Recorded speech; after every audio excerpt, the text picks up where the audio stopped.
Thierry Ardisson, une absence de taille à ses obsèques, la raison derrière ce faux bond est poignante.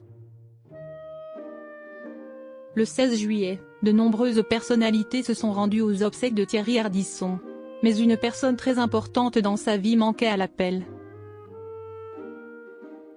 Le 14 juillet, Thierry Ardisson est décédé à l'âge de 76 ans, suite aux complications liées à son cancer du foie.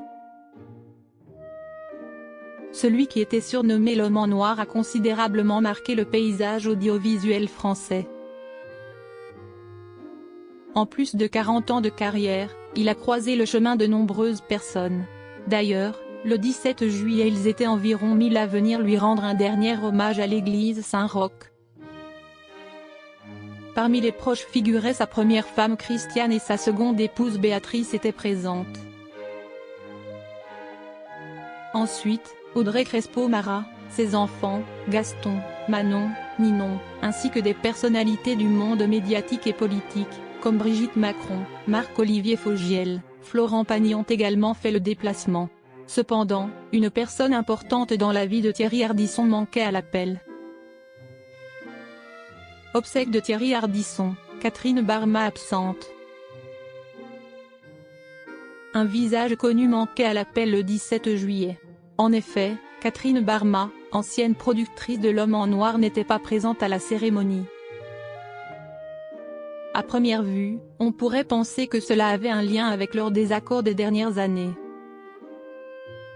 Mais il n'en est rien et la raison est beaucoup plus attristante. Comme l'a révélé ici Paris, Catherine Barma, en couple avec le réalisateur et scénariste Philippe Lefebvre, a dû décliner l'invitation en raison des problèmes de santé de son mari.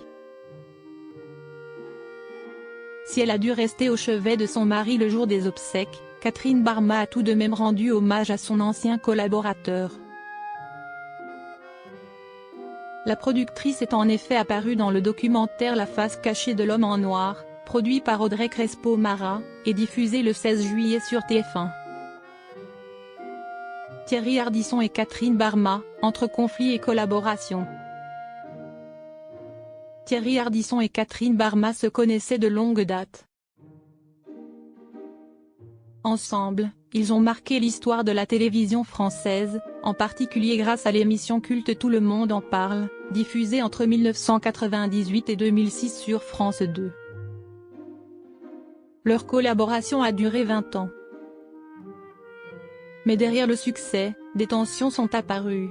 En 2011, Catherine Barma, également en guerre contre Laurent Ruquier, engage une action en justice pour revendiquer une part de la propriété du format de Tout le monde en parle, estimant avoir contribué à sa création.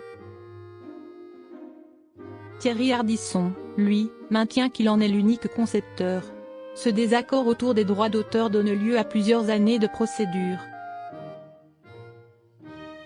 Finalement, en 2020, les deux figures parviennent à un accord amiable, mettant un terme à leur bataille judiciaire.